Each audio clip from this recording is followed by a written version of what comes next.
Então, pessoal, bom dia a todos. Na aula anterior, nós começamos a falar um pouquinho sobre os mecanismos de lesão celular, correlacionando primeiro com esses três fatores, esses três princípios aí, que são os responsáveis por ocasionar a lesão celular. O que é que a gente vai ter que ter em mente sempre, né? Sempre vai ter que ter em mente que a lesão celular, para acontecer o mecanismo de lesão celular, vai depender do tipo de agressão, duração e intensidade do estímulo nocivo, analisar qual tipo celular, qual estrutura genética da célula, considerando as capacidades adaptativas da célula, e saber que, a partir dessa influência aí, desses dois princípios, a resposta, né, o mecanismo, ele pode ser diferente. Então, a gente pode ter vias diferentes de mecanismo, não ser a mesma via, para diferentes tipos celulares. Então, quando eu analiso, por exemplo, que determinadas células, como as células do hepatócitos, elas podem ser menos vulneráveis à depressão de ATP, do que as células epiteliais. Então, eu tenho que analisar que a célula hepática, por ela ser uma célula de reserva energética, ela tem maior capacidade de sobreviver, de não desenvolver o mecanismo de lesão celular em relação à diminuição da quantidade de ATP. Quando eu analiso uma célula epitelial, pelas suas características funcionais, que não são de armazenamento de energia, elas acabam sendo mais vulneráveis a desenvolverem mecanismos de lesão celular, correlacionados com a diminuição dos níveis de ATP. Então, eu tenho que ter sempre em mente esses princípios: o tipo, duração e intensidade do estímulo nocivo, a capacidade de adaptação da célula e seu tipo e estado morfológico e funcional, e que esses mecanismos eles podem ser diferentes, né? Pode ter uma via só, podem ter várias vias, eles podem ser, quase sempre, eu digo assim, eles são interligados, vão existir mais de uma via. Então, geralmente, uma via vai dar mais de uma resposta, vai ser mais de um mecanismo para resultar no processo de lesão celular. Então, esses princípios, eles são a chave para compreender o geral dessa parte desse conteúdo sobre mecanismos de lesão celular. Então, a gente vai compreender como acontecem esses mecanismos, quais serão as principais vias desses mecanismos e o que é que resulta na célula, qual tipo de lesão vai resultar na célula. Então, aqui existem os principais, né, mostrando aí na imagem, na figura 1, que a gente tem esses mecanismos acontecendo tanto em diferentes organelas, estruturas celulares, como também em partes e em biomoléculas da célula. Então, por exemplo, quando eu analiso aqueles danos que podem acontecer em organela, eu estou destacando aí aquele mecanismo que acontece especificamente a nível de mitocôndria. Quando eu analiso parte da célula que pode desencadear um mecanismo, por exemplo, eu estou vendo que esses danos eles podem ser gerados a partir da membrana celular. Essa membrana celular, lembrando que não é só apenas a membrana da célula, mas as membranas que revestem também as organelas. E quando eu analiso biomoléculas, eu posso ver que algumas biomoléculas podem ter uma malconformação estrutural e pode repercutir numa lesão celular. Quais exemplos de biomoléculas que a gente pode estar relacionando aos mecanismos de lesão? Proteínas e material genético, tá? Então, começando aí analisando de forma bem geral os mecanismos relacionados à mitocôndria, a gente percebe, primeiro, para poder compreender, a gente tem que entender qual a funcionalidade da organela, qual o papel que essa organela desempenha na célula, tá? A mitocôndria, ela está responsável por toda a aquisição energética da célula. Então, a gente sabe a questão da produção de ATP é diretamente correlacionado com a função com a função mitocondrial, né?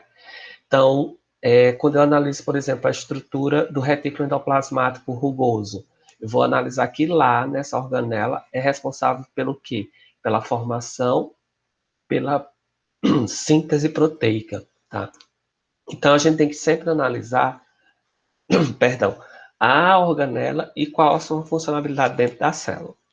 Iniciando pela mitocôndria, a gente está vendo alguns efeitos aí que vão ser o estopim, né, para desencadear um processo de lesão. Os mecanismos iniciais. Então, quando a gente tem algum dano a nível de mitocôndria, o que é que vai acontecer diretamente em termos de metabolismo? A gente vai ter diretamente uma redução na concentração de ATP.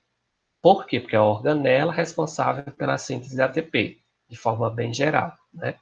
E aí, essa redução de ATP tem múltiplos efeitos que levam à lesão celular dentro da célula. Então, de todos esses mecanismos aí, a gente vai detalhar cada um, tá? Eu estou apresentando de forma geral. Outro efeito relacionado aos danos na mitocôndria é que, como é uma organela que está envolvida com o metabolismo do oxigênio, né, naquelas cadeias transportadores de elétrons, que vão culminar ali no oxigênio reduzido, a gente vai ter alguns subprodutos do metabolismo desse oxigênio. É o que a gente chama de radicais livres, ou espécies de radicais livres, tá? Ou então espécies reativas de oxigênio, que é o termo técnico para ser usado para os radicais livres. Então, o que acontece quando existe dano mitocondrial também, além da redução de ATP? Vai aumentar a quantidade de espécies reativas de oxigênio. E aí a gente tem vários danos decorrentes do aumento da quantidade de radicais livres. Os principais vão ser os danos ligados a lipídios, proteínas e DNA. Também a gente vai ver esses mecanismos em detalhes, tá? Outro mecanismo padrão é a influência do cálcio. Quando a gente tem alguns problemas relacionados com, por exemplo, isquemia é um dos efeitos, das situações em que gera mais efeitos a nível de célula. Um desses efeitos é uma entrada de cálcio na célula, deixando a concentração intracelular alta em relação ao cálcio. E aí vai gerar o quê? Temos praticamente dois mecanismos gerais em decorrência desse problema aí. Seria uma alta permeabilidade mitocondrial. Geralmente, essa alta permeabilidade mitocondrial, ela vai ter efeitos diretos na síntese de ATP. E também algumas, na verdade, 4 enzimas relacionadas a diferentes tipos de metabolismo vão ser ativadas. E a gente vai ver quais são essas enzimas e quais os efeitos que elas vão trazer a nível de célula. Quando eu relaciono os danos da membrana, aí a gente vai ter uma relação direta a nível de destruição dos componentes dela mesma, certo? Lembrando, seja a membrana celular ou a membrana das organelas. Além disso, a gente vai ter uma degradação aí da própria membrana, decorrente de uma liberação de enzimas dos lisossomos. Então, a gente vai ter aí uma digestão enzimática que parte a partir da desintegração da membrana dos lisossomos, liberando seu conteúdo da organela, né, do lisossomo, e proporcionando que aconteça uma digestão a nível de célula, pela liberação das enzimas desses lisossomos. A gente sabe qual a função do lisossomo? É atuar na digestão intracelular, né?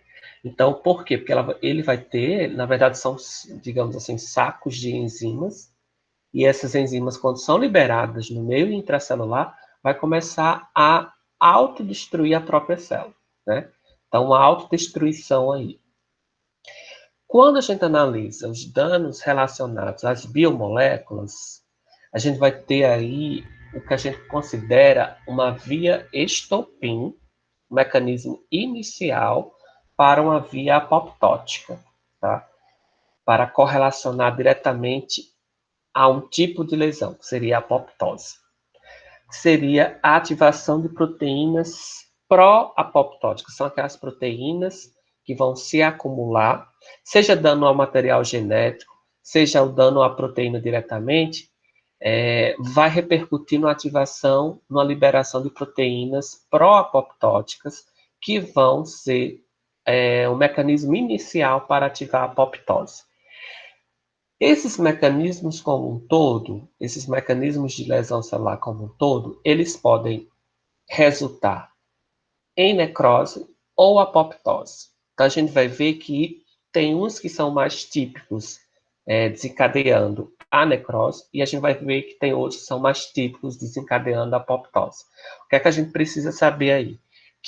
O que é que marca o processo de necrose? Quais as características que são típicas da necrose? Eu queria que alguém se posicionasse aí para a gente saber como é que está esses conceitos na cabeça de vocês. Eu queria um feedback.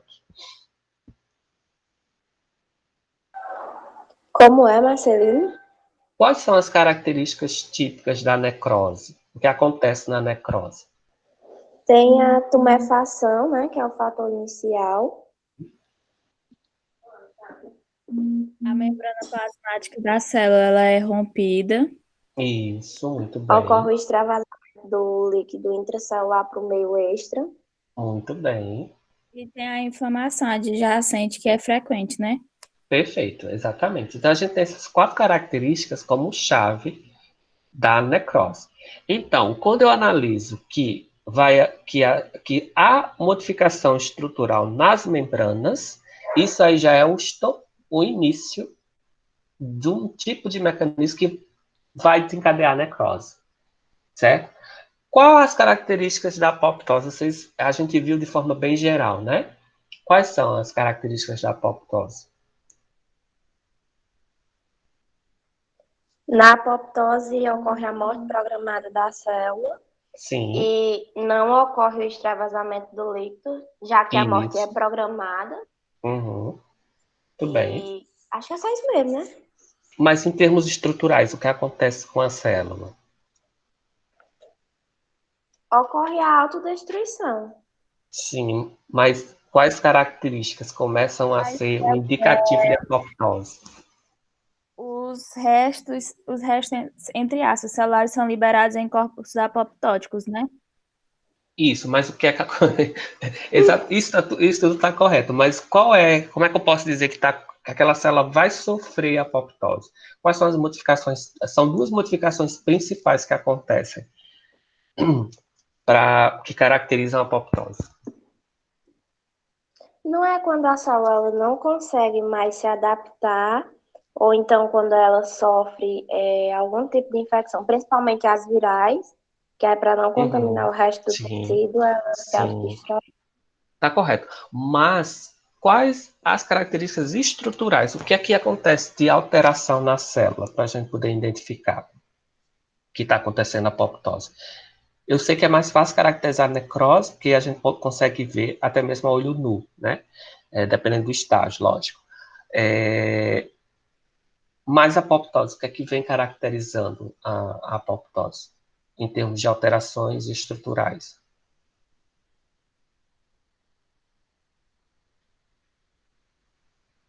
Basicamente, a gente tem 2 características.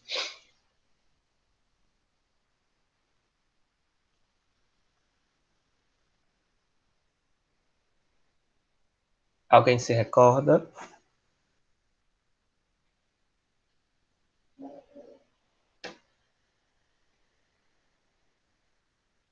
É aquela questão de que, tipo, na necrose, o tamanho da célula é aumentado, na apoptose é reduzido. É isso? Além disso, quais as 2 Então, características? Você até citou uma. A gente tem, primeiro, o que é que vai acontecer? a nível de alteração é a condensação da cromatina, lembram? Então, esse é um fator marcante para a apoptose. Material genético começa a sofrer interferência direta a partir da condensação da cromatina, né? Inviabilizando o processo de tradução e de replicação, né? Outra característica, formação de corpos apoptóticos. Então, essas duas características são as chaves para que aconteça o processo de apoptose. Então, se eu analisar esses mecanismos aqui, quais deles vocês acham que vai estar mais relacionados à apoptose, que podem desencadear a apoptose? Dentre esses quatro aí, esses quatro estão aí.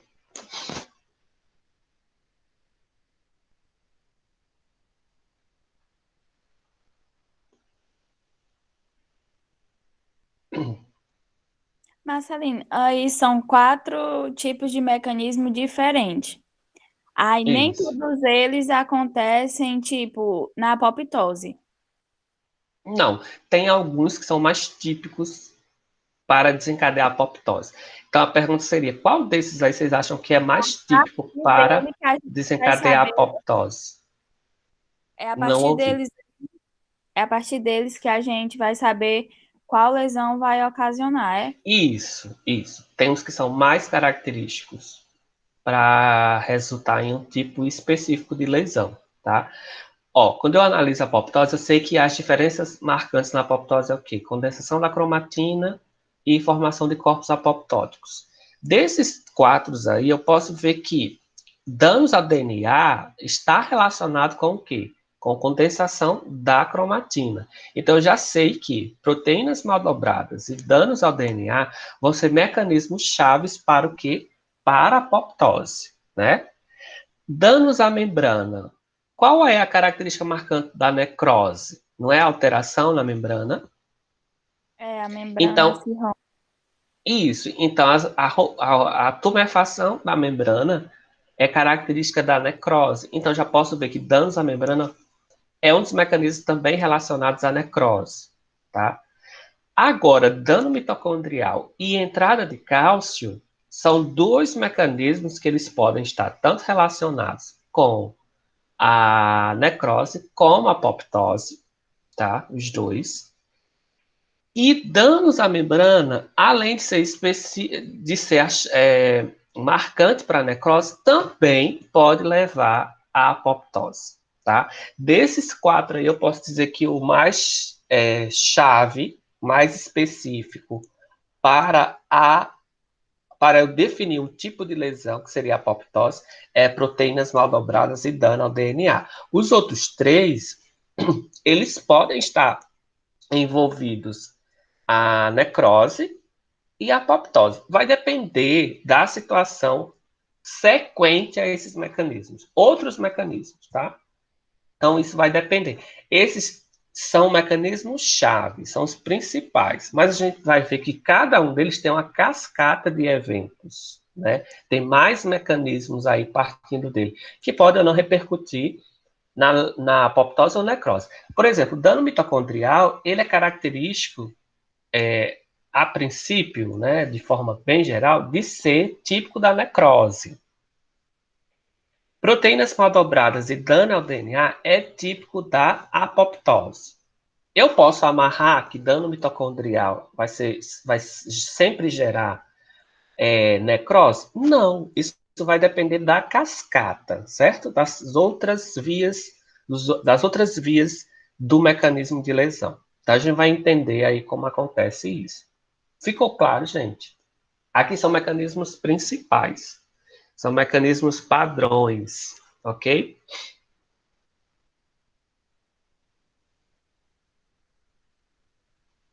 Vamos começar pela redução na quantidade de ATP. Essa redução, né, a diminuição da quantidade de ATP, que a gente chama de depressão, ou a redução na síntese, digamos que a síntese está acontecendo, mas está acontecendo de forma menor, em menor quantidade, de forma mais lenta. Essa depressão de ATP, essa redução na quantidade de ATP, ela vai ser típica de um mecanismo gerado a partir de uma lesão isquêmica, tá?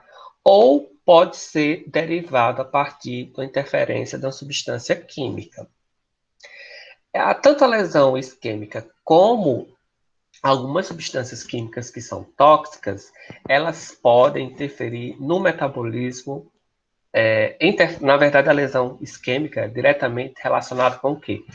Com a diminuição na quantidade de oxigênio, né?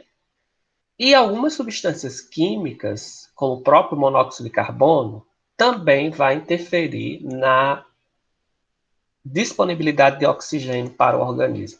Então, quando eu analiso a influência do oxigênio, a quantidade de oxigênio no organismo, isso aí vai estar diretamente relacionado com o mecanismo de redução de ATP. Então, se não tem oxigênio suficiente, vai haver uma das vias, né, um dos mecanismos é a redução na quantidade de energia para o indivíduo, tá? Então, para poder a gente entender como acontece a redução na quantidade de ATP, é necessário a gente entender como ele é formado, quais as vias de formação desse ATP. A gente vai ter a formação de ATP a partir de um processo chamado fosforilação oxidativa, que essa reação aí, ela é aquelas vias que estão integradas, né? Glicólise, ciclo de Krebs e cadeia respiratória. Então, essas três vias vão resultar o quê? No processo de formação de ATP, certo? Outra via mais simples que gera ATP é a glicólise. Lembrando que a glicólise ela pode acontecer na ausência de oxigênio, né? Então, a gente vai ter a primeira via sendo a glicólise, independente do oxigênio. E a gente tem a via consequente, que é a fosforilação oxidativa, que depende do oxigênio. Ambos processos metabólicos são responsáveis pela geração de ATP. Aqui tem uma imagem mostrando essas vias. Para a gente entender onde são formados esses ATPs, quais vias formam esse ATP, e qual a importância de entender essas vias para saber por que vai haver uma redução no ATP. De ATP. Então, a gente está vendo aí, começando pela glicólise. Relembrando da bioquímica. A glicólise pega a via glicolítica, né, ou glicólise, onde ela vai ser quebrada e gerado piruvato. Tá? Só na glicólise, a gente tem a produção de 2 ATPs. Né? Prosseguindo o ciclo, quando esse piruvato ele é direcionado para o ciclo do ácido cítrico, né, ele vai ser convertido em acetil-CoA. A formação do acetil-CoA já começa um segundo estágio, que seria a fosforilação oxidativa, né, onde vai ter a participação, a ativação do ciclo do ácido cítrico, o ciclo de Krebs, gerando também ATP, até a formação do oxalacetato. E a gente também vai ter o estágio consequente, que seria o estágio 3, que é da cadeia transportadora de elétrons, em que onde vai ser bombeados prótons, e lá no final a gente tem a ATP sintase, né, para poder gerar o ATP, ok? Então, todas essas vias aqui, elas são responsáveis pela produção de ATP, seja a produção direta ou a partir de transportadores reduzidos, que são os NADH e FADH. Esses NADH e FADH também são chamados lançadeiras, né? Eles vão lá para a cadeia transportadora de elétrons e vão liberar esses elétrons para poder gerar ATP. Em resumo, vocês precisam entender que essas vias aqui são as responsáveis pela formação de ATP. Então, se não tem a produção adequada lá no final de 36 ATPs, né, que é considerado, na verdade, hoje 38 ATPs, Se não tiver essa quantidade exata, no final desses processos, dessas vias, a gente vai perceber que a célula vai ter o quê? Uma redução na quantidade significativa, suficiente, necessária de ATP. Então, aí, a partir disso, vai ter problemas. A célula vai começar a desenvolver mecanismos que podem gerar lesão celular, tá? Essa imagem é só para vocês relembrarem quais os estágios de produção de ATP, ok? Lembrando que a glicólise ela pode acontecer sem presença de oxigênio, tá? De forma anaeróbica. E aí a gente está vendo, ó, que a glicólise anaeróbica, nessas vias aí, ela também é responsável pela geração de ATP, mas numa concentração muito baixa, tá? A gente está vendo aí que a glicólise, a partir da glicólise, ela gera piruvato. Esse piruvato tem destinos diferentes. No caso, só pegando especificamente nós, animais, né? A gente está vendo que esse acetil aí, esse piruvato é convertido pelo mecanismo aeróbico em acetil-CoA para entrar no ciclo de Krebs. A glicólise anaeróbica, ela acontece onde? Em nosso corpo? Nos músculos, que também vai ser responsável pela geração de ATP, mas de uma quantidade também muito baixinha, tá? Geralmente a glicólise, ela é responsável por apenas 2 ATPs. Então, essas vias aí, essa via glicolítica, ela acontece de forma anaeróbica ou aeróbica. Isso vai depender do estágio, da quantidade de oxigênio. Mas o importante é que ela é uma via-chave, né? Ela é uma via-chave para o fornecimento de ATP. Se não tem oxigênio em alguma situação do corpo, o que é que vai ser ativado? A glicólise, para fornecer esse ATP de forma mais imediata possível.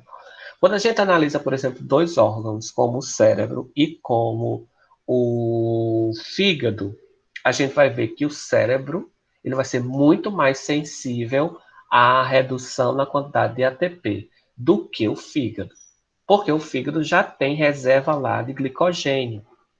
Então, pela falta de oxigênio, esse glicogênio vai ser convertido, vai começar a ser quebrado, fornecendo glicose para entrar na via anaeróbica de glicólise. A glicólise numa via anaeróbica, fornecendo energia diretamente. Agora, o cérebro não tem estoque energético. O cérebro precisa de glicose diretamente. Então, por alguma situação, o indivíduo começa a não ter por questão de isquemia, por exemplo, não tem suprimento de oxigênio suficiente, o que é que vai acontecer? Danos direto à região cerebral. A lesão no fígado vai ser bem mais tardiamente. Agora, a lesão no cérebro vai ser de forma muito imediata. Por quê? Porque a glicose não está sendo suficiente para, primeiro, para ser fornecida e depois para produzir energia.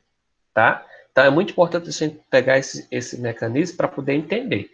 O que é que vai acontecer? Quais são as consequências para redução na quantidade de ATP? Como eu falei, a questão do oxigênio, diretamente relacionado aí. Se não tem oxigênio, não vai ter síntese de ATP. E fornecimento de nutrientes, né? Essa questão de falar mesmo? Sim, de escassez a nível de uma alimentação não suficientemente rica em nutrientes, balanceada, digamos assim, é um dos fatores para se ter uma redução na quantidade de ATP. Então, quando a gente pega, por exemplo, na prática desnutrição, nada mais é do que uma falta de nutrientes para fornecer energia ao indivíduo na forma de ATP. O que é que a gente vê diretamente dessas pessoas desnutridas ou subnutridas? Maior incidência de lesões celulares. Então, a gente vai ter indivíduos que vão ter lesão a nível de fígado, a nível de pâncreas, a nível até mesmo cerebral, tá? Outra questão que leva à redução da quantidade de ATP são os danos mitocondriais. Lógico, que é lá na mitocôndria onde é formado sintetizado ATP. Então, se tem danos lá, vai ter uma redução significativa na quantidade de ATP formado. E algumas substâncias tóxicas. Então, a gente vai ter substâncias que vão interferir, seja pelo fornecimento de oxigênio, ou porque essas substâncias elas podem provocar um dano direto à mitocôndria. E, consequentemente, a mitocôndria não vai produzir a quantidade suficiente de ATP. Então, esses aqui são os 3 fatores que geram redução na quantidade de ATP para a nível celular. A gente está vendo agora a primeira via para a gente entender os mecanismos aí a partir da redução do ATP, tá? Então, no livro, ele está dando um exemplo quando o indivíduo sofre um processo de isquemia. Então, a isquemia, ela vai fazer com que a mitocôndria, ela diminua a produção de ATP. Por 2 motivos. Porque vai cessar fornecimento de oxigênio e porque vai cessar fornecimento de nutrientes. Então, não vai ter oxigenação e não vai ter distribuição do sangue, né? Então, por esse fator, não vai ter, ou seja, vai haver uma diminuição na produção de ATP. A partir da queda nos níveis de ATP, a gente tem 3 vias, né? Que vão resultar no processo de lesão. Características de lesão a nível de célula. Vamos começar aí pelo lado esquerdo, certo? Seria a bomba de sódio. Depois a gente vê a parte central, que é a glicólise, e depois ao lado direito seria o desprendimento de ribossomos. Então, eu posso dizer que a redução de ATP gera 3 vias, 3 mecanismos aí, que vão resultar em características de lesão a nível de célula, tá? Diferente. Vou só passar aqui, começando por esse primeiro, que seria a bomba de sódio, tá? O que acontece? Quando a gente tem uma diminuição do nível de ATP, a gente vai ter diretamente uma redução na atividade da bomba de sódio. Por quê? Porque a bomba de sódio, ela tem uma atividade ATPase, né? Então, ela precisa da ATP para bombear sódio para fora da célula e bombear potássio para dentro da célula. 3 sódios e 2 potássios nesse contrabalanço aí. Se não tem ATP, essa atividade da bomba de sódio e potássio ela vai diminuir ou vai parar, né? Então, vamos ver as vias que acontecem aí. Então, há uma redução na funcionalidade da bomba de sódio e potássio, tá? O que acontece é, se há uma quebra aí nessa funcionalidade da bomba, a bomba não vai mais bombear, nem sódio nem potássio. Com isso, vai aumentar a quantidade de sódio no interior da célula, além de cálcio, tá? Então, a gente está vendo que a parada da bomba de sódio já provoca um aumento na quantidade de sódio e na quantidade de cálcio. Porque a gente também vai ter, não sei se vocês lembram, mas na fisiologia a gente viu que existe um mecanismo, principalmente do músculo esquelético, em que há, em determinadas, na maioria das células também, uma correlação do transporte do sódio com o cálcio. Vocês lembram? Para poder fazer com que haja o processo de contração. Então, geralmente, esse canal de sódio, a gente também tem aqueles chamados canais de sódio e cálcio. Eles transportam os dois, né? Para, por exemplo, iniciar o processo de potencial de ação. Não sei se vocês lembram disso. Gente, alguma dúvida até então?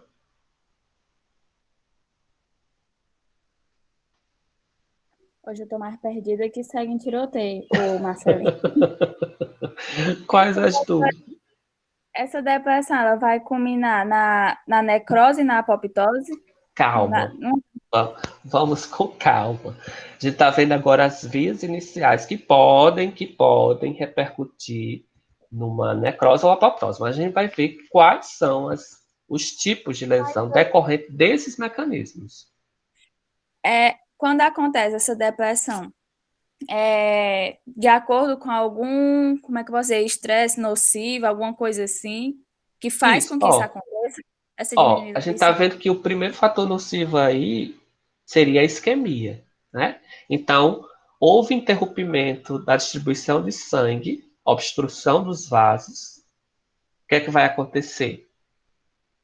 Os órgãos vão começar a ter uma insuficiência de nutrientes e uma insuficiência de oxigênio. Patológico ou fisiológico? Não, na verdade pode ser, geralmente, depende muito, mas geralmente é o quê? Patológico, né? Porque a isquemia pode ser algo derivado do processo de aterosclerose, né? Enquanto o indivíduo tem uma alimentação muito rica em gordura, né? Ou por uma predisposição genética, tá? E aí, quando eu analiso uma predisposição genética, é algo que fisiológico, né? Então, o indivíduo já vai ter uma predisposição a ter isquemia. Ou pode ser por uso nocivo de drogas, alimentação, né? Rica em gordura, ou até mesmo uso de substâncias medicamentosas, que também podem induzir um quadro de isquemia. Vai depender da frequência desse agente, né? Então, a partir disso, aí a gente já vai ter que as mitocôndrias vão diminuir a quantidade de ATP. Aí a gente vai ter três vias. Vamos começar pela redução na funcionalidade da bomba de sódio. Ok, Vitória? Ok. Bem, e aí vocês lembram da pergunta que eu fiz? Se vocês lembram daqueles canais que transportam sódio e cálcio ao mesmo tempo. Vocês lembram? Da fisiologia. E a gente viu que para haver uns processos de contração, principalmente o platô, né? Aquela continuidade no músculo cardíaco, principalmente, ele tem um platôzinho, né? Um intervalo. Então, esse platô é gerado principalmente pelo transporte de sódio e cálcio ao mesmo tempo. Então, quando há um problema, uma insuficiência na bomba de sódio, vai aumentar o transporte de sódio e de cálcio para dentro da célula. Por quê? Porque eles fora estão numa concentração maior. Eles tendem a entrar, né? Se a bomba não bombeia contra o gradiente de concentração, a tendência é que aumente a concentração de sódio e cálcio no interior da célula. Essa concentração alta de sódio e cálcio no interior da célula tem uma consequência direta, relembrando o processo também de osmose, né? De osmose. O que acontece quando a substância está muito concentrada? A água ela vai tender a entrar para onde tem mais soluto, né? E pouca água. Então a água ela entra onde tem mais soluto. Então se tem cálcio e sódio, uma alta concentração dentro da célula, qual a tendência da água? Entrar para a célula, porque lá está mais concentrado o soluto. Com isso, vai aumentar também a saída de potássio. Por quê? Porque a bomba já não está funcionando. Então, a tendência do potássio é sair. Como está havendo a entrada de água dentro da célula, vai começar a haver prejuízo nas organelas. O início aí desse prejuízo é quando o retículo endoplasmático ele começa a ficar tumefaçado ou inchado, digamos assim. Ele começa a ficar saturado, porque tem muita água. E começa a haver também, na própria membrana, processo de tumefação. Aí, gente, vejam, eu já tenho características de qual tipo de lesão, quando eu falo em tumefação, do retículo e tumefação da membrana.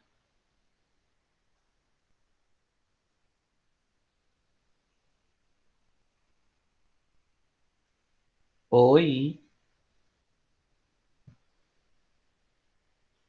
Voltou. Vocês ouviram minha pergunta? É da necrose? Não Isso, ouvi, não. muito bem. Da necrose. Quando a gente tem tumefação do retículo e tumefação da membrana, Essa membrana que eu falo, gente, pode ser também a membrana que envolve a mitocôndria, tá? A gente vai ter o quê? Características da necrose. E aí vejam que, além disso, além do processo de tumefação do retículo e tumefação da célula como um todo, né? Quando eu falo tumefação celular, é porque a membrana da célula está sofrendo processo de tumefação. Também vai haver a perca da, digamos assim, da velocidade adequada da membrana. O que é isso? Que é quando há uma instabilidade nos lipídios que formam essa membrana. Marcelino, Oi. no caso de, por exemplo, aqueles nódulos que eles nem são nódulos de carne, como o pessoal chama, nem de gordura, mas sim nódulos de Miomas, massa. Eu, eu não sei dizer, mas é o que o pessoal chama nódulo de massa. No caso, Sei. eles podem ser um agrupamento dessas células tumefaçadas. Vejam, eu vou dizer que sim, porque a necrose é quando você tem uma situação em que você vai ter uma expressiva quantidade de células em tumefação. Exato, eu posso dizer que sim, mas a gente tem que analisar as biópsias, né? Fazer uma biópsia desses nódulos para saber, porque também já pode haver aí uma tendência a ser um tipo de neoplasia, né? Mas, de forma geral, poderia dizer que sim. Ou pode ser também, faltando atrás, uma adaptação celular. Por quê? Lembram que no processo de adaptação, de lesão reversível, as células acumulam substâncias, né? Então, esse acúmulo de substâncias também pode ser um fator para agregar células, todas elas armazenando determinada substância. Então, pode ser também um tipo de lesão reversível, tá? Marceline, era isso que eu ia te perguntar, se ela pode ser uma lesão reversível e se, tipo assim, ela pode ser tratada a partir de medicamentos, não necessariamente cirúrgico. Isso vai depender do estágio. Geralmente, quando é um estágio pequeno, geralmente medicação já resolve, né? Ou se é no estágio mais avançado, aí não, tem que ser algo mais cirúrgico mesmo, né? A retirada. Marcelino, Oi. deixa eu tirar outra dúvida. Ontem eu e a Hermina estavam ficando loucas por causa do livro, sabe? A gente tava lendo. Falando nela, ela não tá na aula, tá, né? Ela entrou. Eu não É, ouvi a Estou voz dela aqui. hoje. Olá, tudo bem? Bom Tudo dia. bom? em relação à metaplasia, porque a gente só Hum, encarava assim como se fosse uma alteração nas células, né? Na conformação, na estrutura celular. sim. Mas tem a questão de, tipo, eu não sei explicar para você, mas em relação a uma pessoa que é fumante, o trato respiratório, acho que tem até no livro esse exemplo. Sim, a Aquelas, modificação do epitélio todinho. aquelas células, elas não são tão resistentes a essa adaptação. Aí as células troncos, que futuramente serão essas células adultas, elas recebem uma sinalização e se diferenciam em outro tipo de célula que seja mais resistente àquela Isso. situação, é? Isso, é uma célula adaptada, né? Qual seria o agente nocivo? O cigarro, o fumo, né? O cigarro, os gases, né? Decorrente aí desse metabolismo da respiração, né? A partir do cigarro. Então, existem várias substâncias tóxicas ali. Várias, Porque eu várias. estava pensando que era tipo assim, só a célula recebia lá o estresse da agente nocivo e, tipo, ela sofria uma conformação. A própria Uma- célula daquele local, mas são outras células que se diferenciar. mas, na verdade, Vitória, é um processo. Isso vai depender da permanência, intensidade e frequência do agente nocivo. Fumantes iniciais, digamos, a pessoa começou a fumar por um ano e parou, né? Essas células que já estão no trato respiratório, que já estavam no trato respiratório, elas podem se adaptar, né? E aí perder cílios, por exemplo, e mudar o seu formato. É uma adaptação. Foram as células que já estavam lá. Agora, um fumante... Metaplasia. Isso, metaplasia. Agora, um fumante de 10 anos, o que acontece? Esse fator nocivo é tão frequente e tão intenso que as células que já estavam lá, digamos assim, elas já estão, de certa forma, com a capacidade adaptativa muito baixa, mas sinalizam o organismo geneticamente, digamos assim, já há uma sinalização para as células tronco produzirem uma nova célula com um formato diferente, mais adaptadas, entendeu? Isso vai depender da frequência desse fator e da intensidade do fator nocivo. Então pode acontecer dessas duas formas que a gente estava Isso, pensando. pode As sim. pessoas que já estão lá, perder cílios, já é metaplasia. E Isso. essas O que é que vai determinar o fator nocivo? A frequência dele, a intensidade dele. Marcelino, e é reversível essa metaplasia? Sim, você diz assim, no fato de voltar para as células, para aquele epitélio inicial, o epitélio ciliar. É. Sim, sim, porque é uma adaptação. Então, cessou o agente nocivo, pode haver sim uma volta. Agora, é como eu falo sempre, depende da frequência. Se é um indivíduo que fumou para entre dois indivíduos, um fumou 1 ano e outro fumou 5 anos, logicamente as células vão estar com maior tendência a voltar ao estado normal daquele de 1 ano, em 1 ano, né, que parou de fumar. Agora, também vocês têm que entender que isso depende de cada indivíduo. Por quê? Porque tem a questão genética. Entre esses dois indivíduos, um de 1 ano fumando e outro de 5, pode ser, dependendo das características genéticas, que esse de 5 anos, ele possa sofrer uma reversão, né? E o de 1 ano, não. Muito difícil. É mais difícil, mas pode, porque tem a questão genética aí. Ok?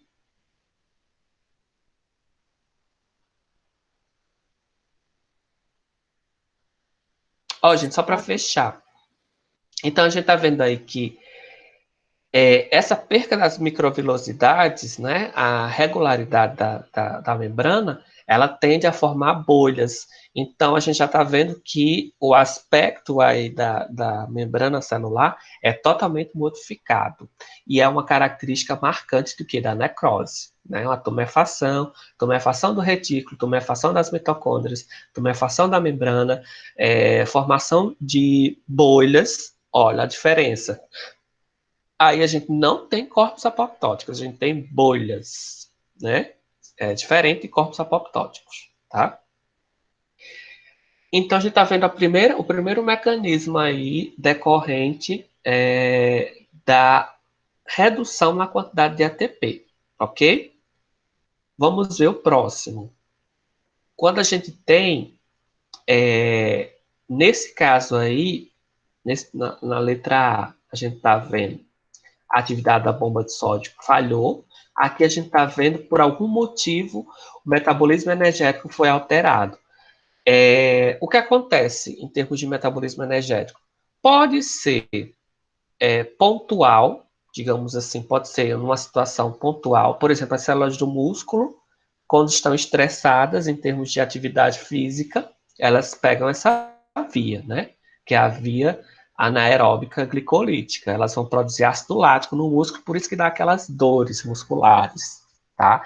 Mas, digamos que nessa situação aí, para gerar um mecanismo de lesão celular mais sério, essa alteração do metabolismo energético pode ser por uma desnutrição, pode ser por uso de substâncias químicas, substâncias medicamentosas, pessoas que têm doenças crônicas. Geralmente, alguns tipos de medicação alteram o metabolismo, né?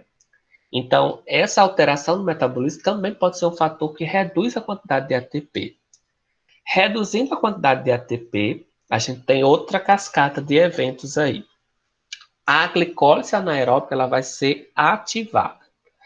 Então, o que acontece? O glicogênio que vai estar como reserva energética lá no fígado, ele começa a sofrer degradação, liberando glicose para o sangue. Tá vendo? Por isso que a taxa de glicogênio ela cai. Então, a gente tem uma redução na quantidade de glicogênio. Por quê? Porque ele precisa ser quebrado para fornecer glicose, essa glicose cair na corrente sanguínea e começar a sofrer glicólise. Fornecer energia para o indivíduo, porque está havendo a redução na quantidade de ATP. Consequentemente, por termos uma ativação da glicólise de forma anaeróbica, qual é o produto da glicólise? É piruvato, né? Mas numa forma alternativa, que seria a glicólise anaeróbica, o produto é ácido lático, como mostra bem essa via aqui, ó. Então, a gente está vendo que aí do lado direito de vocês, na glicólise anaeróbia ou anaeróbica, a gente vai ter um produto final. Qual é? Lactato, tá? Glicólise quebrada em piruvato, esse piruvato é convertido em lactato. No caso, como a gente está se referindo à glicólise anaeróbica, a gente está vendo que vai aumentar o quê? A quantidade de ácido lático. Essa quantidade de ácido lático vai ser só no músculo? Não, em todo o indivíduo, porque a gente está analisando um quadro mais sério de depressão de ATP, quando esse metabolismo energético ele é alterado. A quantidade alta de ácido lático vai diminuir o pH citossólico e o pH extracelular, né?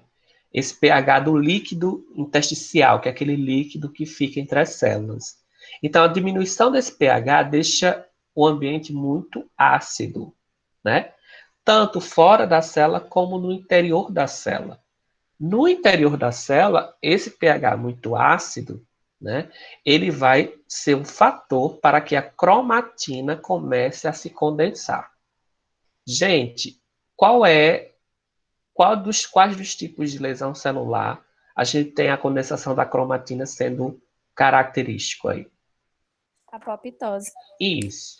Então, a gente já está vendo que a depressão de ATP, ela pode ser pegar uma via para necrose, ter um mecanismo também para apoptose, tá vendo?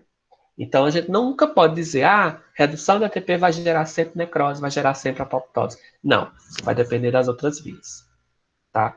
Lembrando que não só existem como morte celular, apoptose e necrose, existem outros tipos que a gente vai ver. Piroptose, né, que é uma das vias muito parecida com a apoptose, mas que não é apoptose, tá? E necropoptose, que é outro mecanismo que a gente vai ver que também é uma via de morte celular, que não é necrose e que não é apoptose. São outra forma de morte celular. Então, a gente já está vendo esses mecanismos aqui para deduzir o que é que eles podem resultar. Oi. Não, essa é necroptose, né? Eu vi ontem no livro, aí eu fiquei... Necropoptose. Isso, a gente vai ver mais na frente, não se preocupe, viu, Vitória? A gente vai trabalhar, tem uma aula só com esses tipos. Tá bom. E aí, para a gente fechar, ó, essa parte do mecanismo de redução da ATP, a gente tem outra via, que é quando acontece redução na quantidade de proteínas, tá? E aí a gente vai ver que há uma cascata. Vejam só, quando há uma redução de ATP, há uma sinalização intracelular para que haja o desprendimento dos ribossomos da parede do retículo endoplasmático rugoso. Então, esses ribossomos, eles são destacados, retirados do retículo, e com isso, eles perdem a sua função. Qual a função do ribossomo? Sintetizar proteína. Se eles perdem a função deles, não vai haver o quê? Proteínas. Com isso, a síntese proteica ela vai sofrer uma queda, tá? E aí a gente tem que a redução na síntese proteica é uma via direta resultante da redução de ATP. Então, se não tem ATP, não vai ter fornecimento, síntese proteica. Agora vejam, se eu pegar isso como um todo, todas as três vias, a gente tem uma relação também, né? Que essa figura, ela mostra as três vias de forma, de certa forma, separadas. Mas a gente pode correlacionar. Por exemplo, se eu estou vendo que na via da glicólise anaeróbica existe condensação da cromatina nuclear, quando a cromatina se condensa, ela não favorece o processo de transcrição, né? E, consequentemente, de tradução, que é o quê? Síntese proteica. E a gente já está vendo o quê? Que essa relação de condensação da cromatina está diretamente relacionada com a síntese, com a diminuição da síntese de proteínas também, né? Tá dando para entender? Então, são mecanismos que a gente está vendo de forma isolada, mas podem haver uma complementação. Eles podem acontecer todos juntos. Aí você poderia dizer, poderiam perguntar, a isquemia ela sempre vai levar a essas três vias? Não. Pode ser que surja só uma via, pode ser que surjam duas, pode ser que surjam três ou mais, e pode ser que essas três estejam interligadas. Isso vai depender do grau, né? Do grau de isquemia e também das características da célula do indivíduo e as próprias características genéticas do indivíduo. Então, assim, é muita coisa, são muitos detalhes que estão envolvidos aí. Eu não posso dizer que apenas vai existir um único mecanismo, né? São mecanismos que são chaves aí para a gente entender que esses mecanismos eles são os fatores que vão desencadear a morte celular, tá? Gente, alguma dúvida até então?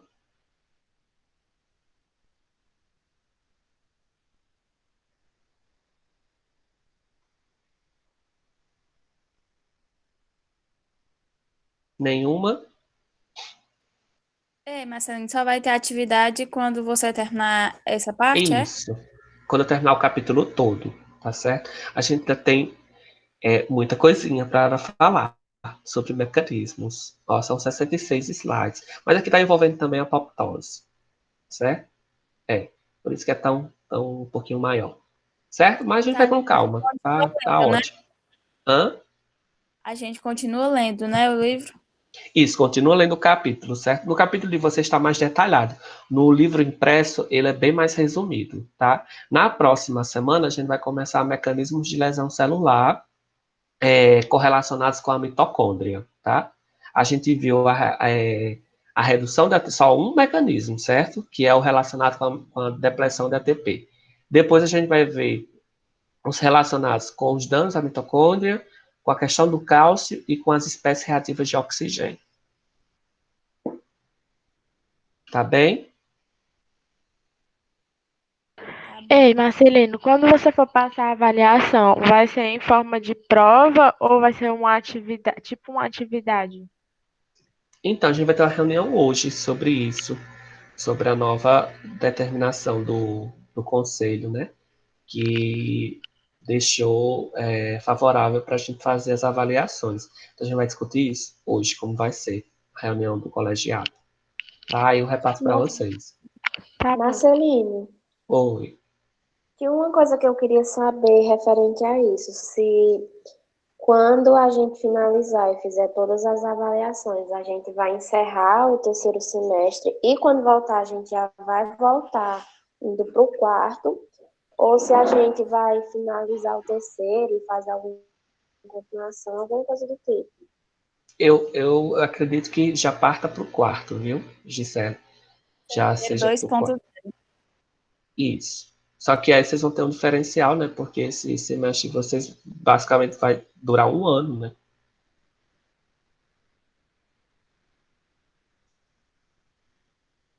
Mas isso vai influenciar alguma coisa na nossa carga horária? Não. Não, não. De forma nenhuma. Vai só ser um semestre bem atípico mesmo, né? Acredito que não tenha nenhuma interferência, não. Nenhuma. Ok, gente? Tá, eu vou parar a gravação aqui. E aí eu queria também dizer para você.